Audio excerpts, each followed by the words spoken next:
मुजफ्फराबाद के एक घर में सिलेंडर में बड़ा धमाका हुआ है। गैस खुली रखने से यह हादसा हुआ और 11 लोग इसमें जख्मी हो गए हैं। लाइट का स्विच ऑन करने से धमाका हुआ। जख्मियों को अस्पताल में दाखिल करा दिया गया है। धमाके में जख्मी 2 लोगों की हालत संगीन बताई जा रही है। इस वक्त की ये बड़ी खबर, धमाके की तस्वीरें भी आप देख सकते हैं। घर में गैस सिलेंडर खुला छोड़ने की वजह से यह हादसा हुआ है। 11 लोगों के जख्मी होने की खबर मिल रही है, जिसमें से 2 लोगों के संगीन तौर पर जख्मी होने की खबर सामने आ रही है। घर के अंदर गैस खुली छोड़ दी गई थी, सिलेंडर ऑन था और जैसे ही लाइट का स्विच ऑन किया गया उसी वक्त ये धमाका हुआ। धमाके से घर किस तरीके से पूरी तरह से बर्बाद हो गया है, ये तस्वीरों में आप देख सकते हैं। बहुत बड़ा धमाका,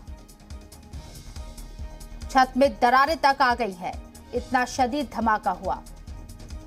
जिस वक्त ये धमाका हुआ 11 लोग घर में मौजूद थे बताया जा रहा है और 11 लोग यहां जख्मी हुए हैं, जिसमें से 2 लोगों की हालत नाजुक बताई जा रही है।